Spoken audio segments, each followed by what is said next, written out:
الحمدللہ رب العالمین والصلاة والسلام علی سید المرسلین وعلی آلہ وصحابہ اجمعین، اما بعد فاعوذ باللہ من الشیطان الرجیم، بسم اللہ الرحمن الرحیم۔ یا ایھا الذین آمنوا اطیعوا اللہ واطیعوا الرسول واولی الامر منکم۔ آمنت باللہ صدق اللہ العلی العظیم، وقال اللہ تعالی فی شان حبیبہ الکریم، ان اللہ وملائکتہ یصلون علی النبی یا ایھا الذین آمنوا صلوا علیہ وسلموا تسلیما۔ اللہم صل علی سیدنا ومولانا محمد معدن الجود والکرم وعلی آلہ وبارک وسلم، صلاۃ و سلام علیک یا رسول اللہ صلی اللہ تعالی علیہ وسلم۔ السلام علیکم ورحمۃ اللہ وبرکاتہ۔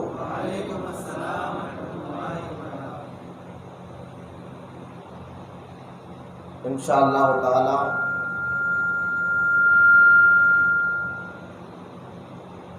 شعبان معظم کا یہ مبارک مہینہ، جس کے متعلق حدیث مبارکہ میں آتا ہے، حضور اکرم صلی اللہ تعالی علیہ وسلم نے ارشاد فرمایا کہ رجب اللہ کا مہینہ ہے، شعبان میرا مہینہ ہے، اور رمضان میری امت کا مہینہ ہے۔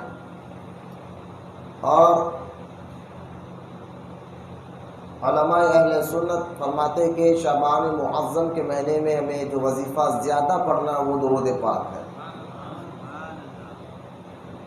درود پاک ایک ایسا وظیفہ ہے جس کے وسیلے سے اللہ تعالیٰ گناہ بھی معاف فرماتا ہے، مصیبتیں بھی ٹالتا ہے، نیکیاں بھی عطا فرماتا ہے، اور مشکلات بھی حل فرماتا ہے۔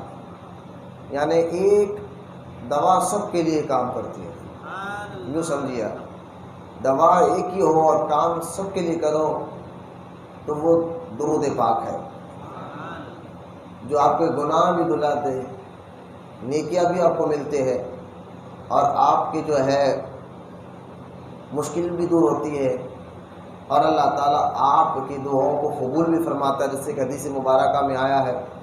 فاروق اعظم رضی اللہ تعالیٰ عنہ فرماتے ہیں کہ جب بھی کوئی بندہ دعا کرتا ہے تو اس کی دعا زمین اور آسمان کے درمیان میں لٹکتی رہتی ہے، لیکن جب وہ بندہ ذرا دل کے گہرائیوں سے سننا اور دعا کرتے وقت اس کو یہ سارے دعاؤں کے آداب میں سے اس کو ضرور عمل کرے۔ سرکار نے فرمایا جب بندہ درود پڑھ کر دعا مانگتا ہے تو وہ پردے ہٹ جاتے اور دعا اللہ کی بارگاہ میں پہنچ جاتی ہے۔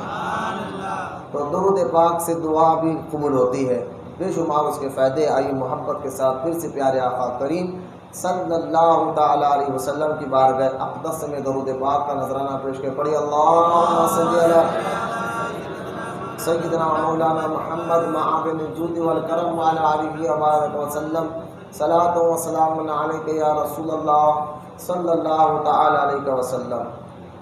ابھی میں سن رہا تھا ماشاءاللہ مولانا سید نوید قادری جو ہے کچھ امام اعظم ابو حنیفہ رضی اللہ تعالیٰ عنہ کے متعلق اہم باتیں شاید بتا رہے تھے، اور امام جعفر صادق رضی اللہ تعالیٰ کا وہ واقعہ، امام اعظم جو 2 سال آپ کی خدمت میں رہے ہیں، جب آپ سے پوچھا گیا کہ آپ کی عمر کیا ہے تو آپ نے فرمایا میری عمر 2 سال ہے۔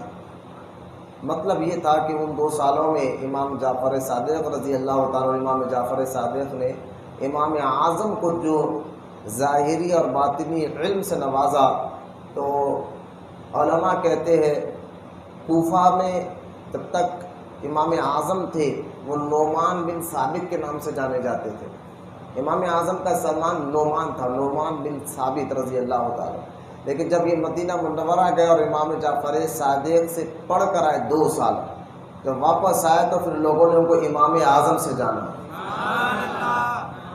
تو یہ 2 سال آپ ساتھ رہنے کا مقصد یہ تھا، 2 سال جو ہے علم ظاہر اور علم باطن میں امام جعفر صادق رضی اللہ تعالیٰ عنہ نے امام اعظم نعمان بن ثابت رضی اللہ تعالیٰ عنہ کو بے شمار فضائل سے اور کمالات سے نوازا۔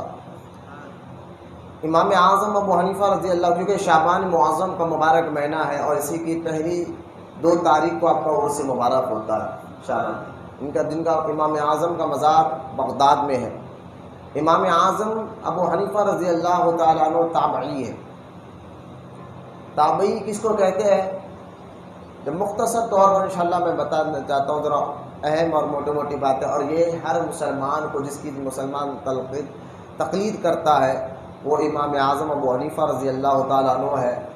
جو میں نے جمعہ میں بھی آپ کو کہا تھا کہ تحقیق کے مطابق جو ہے 1 ارب 70 کروڑ مسلمان اس وقت دنیا میں ہیں۔ 1 ارب 70 کروڑ مسلمان، اس میں سے 65 مسلمان امام اعظم ابو حنیفہ کی تقلید کرتے ہیں رضی اللہ تعالیٰ، اور باقی کے جو ہے امام مالک کے بھی فالوور ہے، امام شافعی کے بھی فالوور ہے، امام احمد بن حنبل کے بھی فالوور ہے، لیکن زیادہ تر امام اعظم ابو حنیفہ رضی اللہ تعالیٰ عنہ کے فالوور دنیا میں پائے جاتے ہیں۔ تو اسی لیے ان کے بارے میں اہم باتیں، اور آنے والے جمعہ میں انشاءاللہ میں بتاؤں گا تقلید کس کو کہتے ہیں انشاءاللہ، اور تقلید کیا ہے۔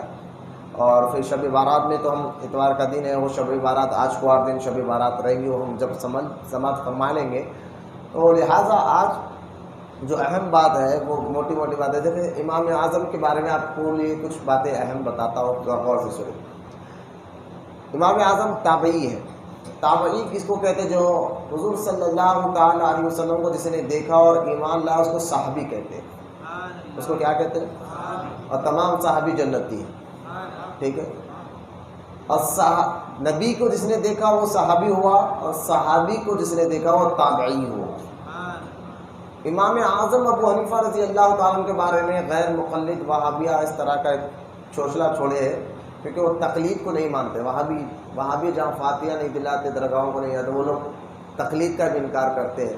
تو انشاءاللہ تقلید کیا ہے جمعہ میں تو بولیں گے، لیکن میں بتاتا ہوں آپ کو۔ امام اعظم ابو حنیفہ رضی اللہ تعالیٰ عنہ کے بارے میں یہ کہتے کہ وہابی اس طرح کی بات، اور ان سے پتہ نہیں ان کو کیا دشمنی ہے، لیکن ایک شوشلا چھوڑ دیا کہ امام اعظم ابو حنیفہ رضی اللہ تعالیٰ عنہ جو ہے کسی صحابی سے ان کی ملاقات نہیں ہوئی، اس طرح کی بات کرتے ہیں۔ دیکھیں اگر تاریخ کو آپ دیکھیں، جو سب سے آخری میں جو صحابی کا انتقال ہوا، دنیا سے گئے، وہ 110 یا 111 ہجری کا واقعہ، 110 ہجری یا 111 ہجری میں آخری صحابی کا انتقال ہوا، دنیا سے گئے، ٹھیک ہے۔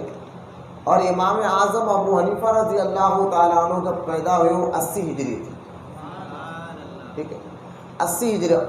تو لہٰذا 80 ہجری میں کوفہ شہر، آپ کوفہ کیسا شہر ہے انشاءاللہ وہ بتاؤں گا میں آپ کو۔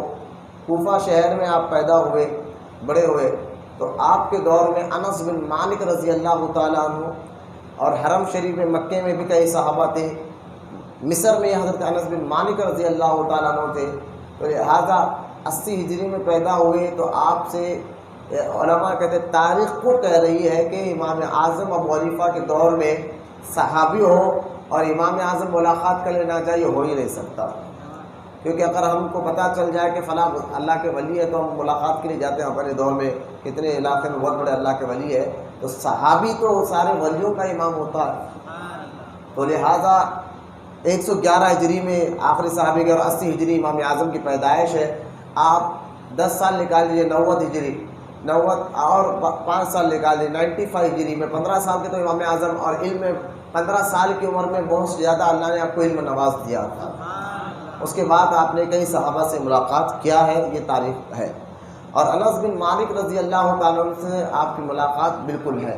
تو ایک اعتراض یہ کرتے ہیں، خیر امام اعظم تابعی ہے، اور تابعی کس کو کہتے ہیں؟ میں نے کہا جس نے نبی کو دیکھا اس کو کیا کہتے ہیں؟ اور صحابی کو دیکھنے والا تابعی ہوتا ہے۔ اور حضور صلی اللہ تعالیٰ علیہ وسلم نے فرمایا سب سے اچھا میرا زمانہ، اور فرمایا اس کے بعد میرے صحابہ کا زمانہ، اس کے بعد ان کو دیکھنے والوں کا زمانہ بھی اچھا ہے۔ یعنی تابعی کا وہ زمانہ ہے جس کو سرکار نے خیر القرون کہا، یعنی اچھا زمانہ کہا، یہ ایک بات۔ اور امام اعظم ابو حنیفہ رضی اللہ تعالیٰ عنہ حضور کے دنیا سے جانے کے 70 سال بعد پیدا ہوئے، حضور ہمارے نبی پاک علیہ الصلوۃ والسلام اس دنیا سے پردہ فرمانے کے 70 سال بعد پیدا ہوئے، لیکن احادیث میں آتا ہے کہ حضور صلی اللہ تعالیٰ علیہ وسلم نے پہلے ہی ان کے بارے میں بشارت دے دی تھی۔ جیسا کہ ایک حدیث پاک میں آتا ہے، حضور صلی اللہ تعالیٰ علیہ وسلم نے ارشاد فرمایا، علم اگر ثریا تارے پر بھی ہوگا، علم اگر ثریا تارے پر بھی ہوگا، فارسی نسل کا ایک نوجوان اس علم کو وہاں سے بھی لے کر آئے گا۔ ثریا تارہ آسمان میں سب سے اونچا تارہ ہے، تو سرکار نے ایک مثال دی، اگر علم وہاں بھی رکھ دیا جائے تو ایک اور حدیث میں آتا ہے، سلمان فارسی رضی اللہ تعالیٰ عنہ سامنے کھڑے تھے، تو سرکار نے فرمایا اگر علم ثریا تارے پر بھی ہو تو اے سلمان فارسی، تمہاری نسل سے آنے والا ہے، تمہارے یہ فارس سے رہنے والا ایک نوجوان وہاں سے بھی علم لے کر آئے گا اور میری امت کو فائدہ پہنچائے گا۔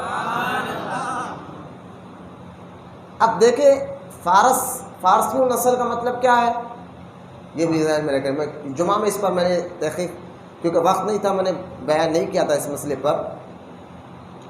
ایران، اصفہان، افغانستان، فارس، یہ علاقہ ہے، یہ ذہن میں رکھیں آپ۔ فارسی و نسل جس میں بڑے بڑے فارس کے بادشاہ گزرے ہیں حضور سے پہلے صلی اللہ علیہ وسلم، قیصر اور کسریٰ فارسی تھے، فارسی و نسل تھے، بڑے بڑے بادشاہات اس خاندان میں، جو یہ فارسی و نسل ہے، فارس جو قبیلہ ہے، اس قبیلے میں بڑے بڑے راجہ اور مہاراجہ گزرے۔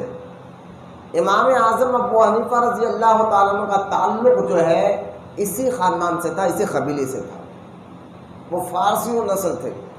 ایک تو یہ بات، بعض لوگوں کا کہ سرکار نے فرمایا کہ فارسی و نسل کا ایک نوجوان وہاں سے علم لائے گا، تو اس سے مراد کوئی اور بھی ہو سکتے ہیں۔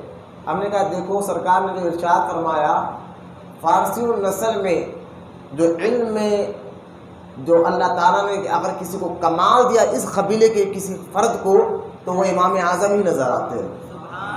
یعنی اس قبیلے کے خاندان میں اللہ تعالیٰ نے اگر کسی کو کمال عطا فرمایا ہے تو وہ امام اعظم نعمان بن ثابت رضی اللہ تعالیٰ عنہ کو نظر آتے ہیں۔ تو اس حدیث سے مراد امام اعظم ابو حنیفہ یہ ہے، جو سرکار نے فرمایا اگر علم ثریا تارے پر بھی ہوگا تو فارسی و نسل کا ایک نوجوان وہاں سے علم لائے گا اور لوگوں کو فائدہ پہنچائے گا۔ یہ سمجھا، اس کی سمجھ، اس کی دانائی، اس کا علم کیسا ہوگا، یہ بتانے کے لیے سرکار نے ایک مثال عطا فرمائی۔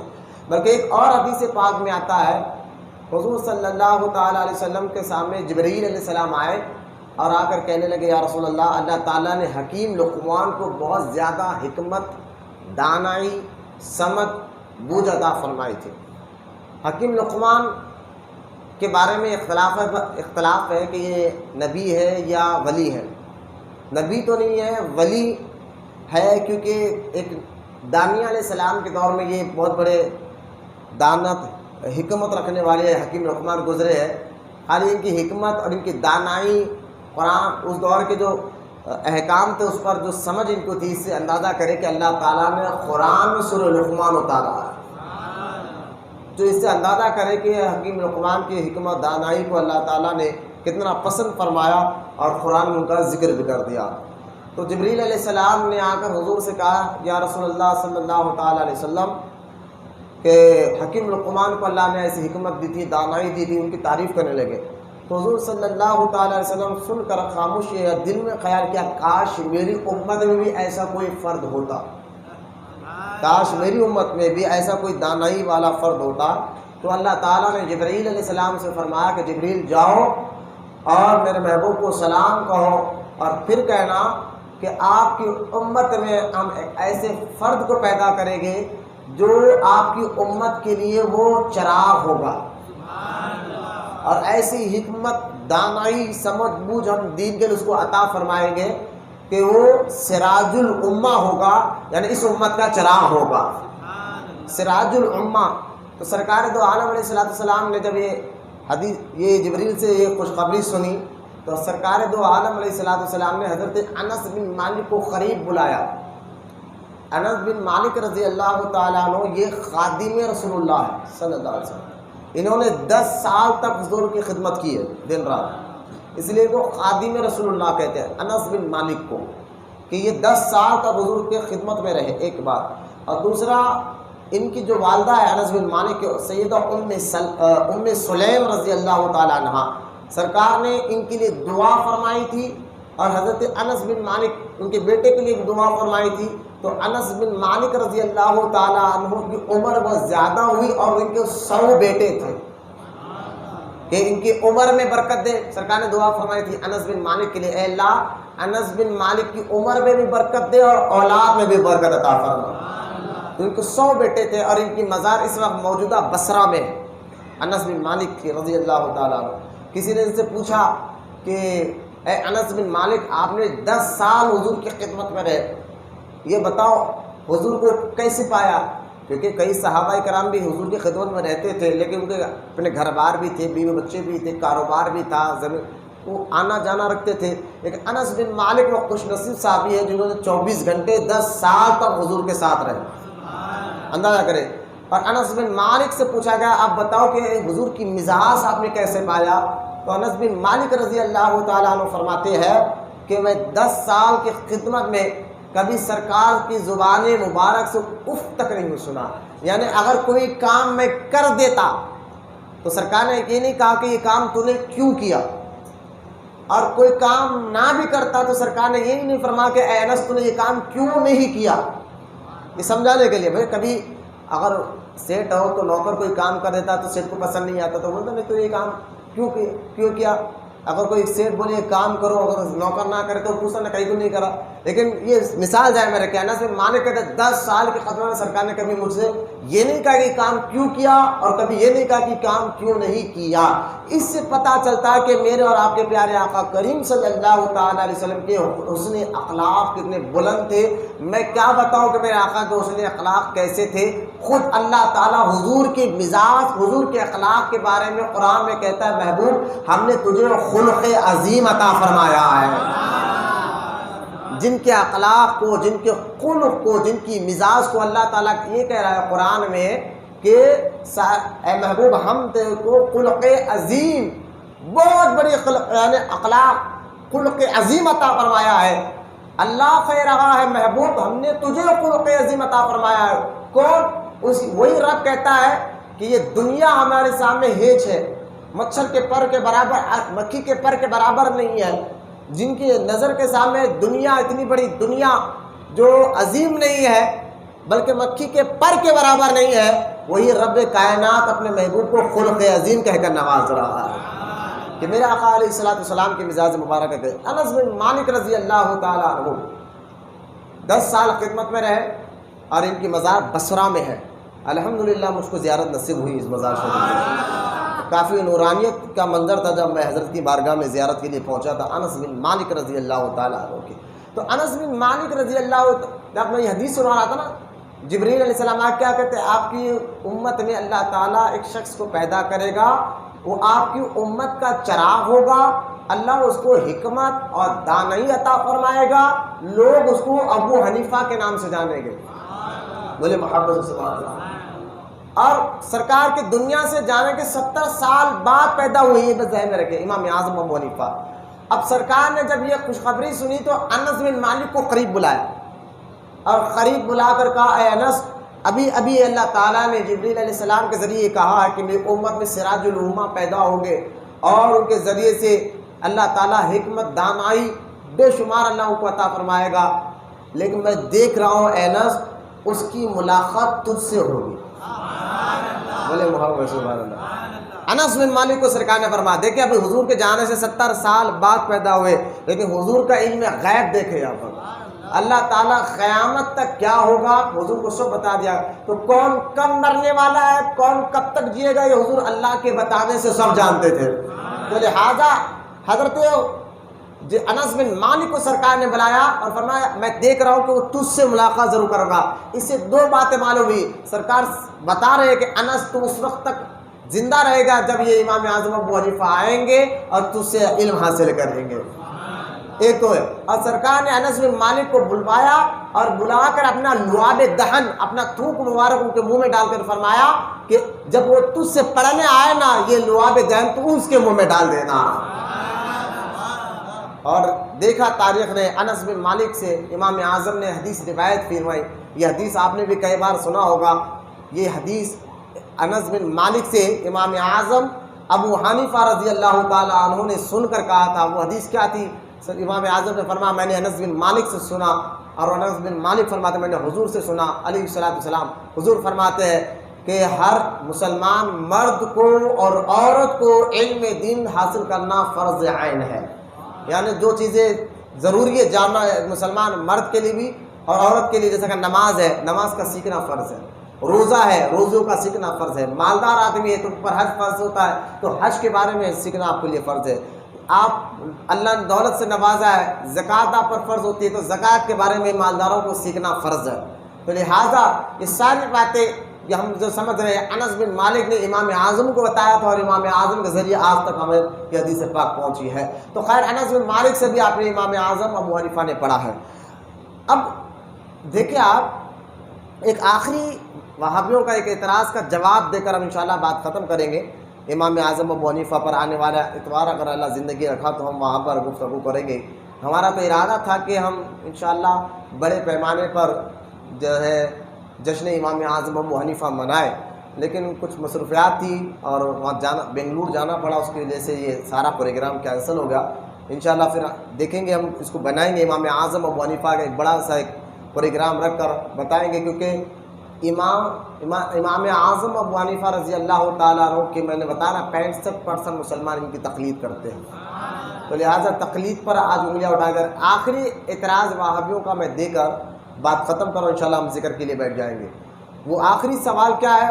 بدعقیدہ وہابی یہ کہتے ہیں کہ امام اعظم ابو حنیفہ رضی اللہ تعالیٰ عنہ کو صرف 17 حدیثیں یاد تھیں. کیا کہتے ہیں؟ 17 حدیثیں یاد تھیں معاذ اللہ. جبکہ کہ صرف یہ دیکھیں بھائی، آج کسی بھی شخص کے بارے میں ایک وہابیہ پروپیگنڈا شروع کر دیتے ہیں. اگر بدنام کرنا، آپ بھی دیکھیں نا، اگر کوئی نیک آدمی ہے تو آپ کوئی سیاست بولے، اس کو کیا کہتے ہیں، اس کو بدنام کیسے کرائے، تو اس کے بارے میں غیر غلط باتیں مارکیٹ میں پھیلا دو. شروعات میں تو لوگ انکار کریں گے، لیکن آگے چل کر جو بات پھیلتے رہیں گے، کیونکہ دنیا جھوٹ سے جھوٹ بھی دنیا میں چلتی ہے. تو اگر کسی شخص کے بارے میں جھوٹ پھیلا دو، آج نہیں مانیں گے، ان کی نسل مانیں گی، پھر ان کی نسل مانے گی. بھائی کچھ جھوٹ عام ہو جاتا ہے تو پہلے والے تو انکار کریں گے، دوسرے والے ارے ہم سنتے آ رہے، تیسرے والے شک تو آئے گا نا. اس لیے ایسے وسوسے ڈالنے والے جو آپ کو غلط، اچھے لوگوں کے بارے میں غلط وسوسے ڈالنے والے، ان کو قرآن شیطان کہتا ہے. یہ ذہن میں رکھیں. اچھے لوگوں کے بارے میں غلط وسوسے مارکیٹ میں پھیلانا یہ شیطانوں کا کام ہے، اور خود قرآن نے اللہ پاک نے شیطان ان کو کہا. حالانکہ وہ انسان ہو.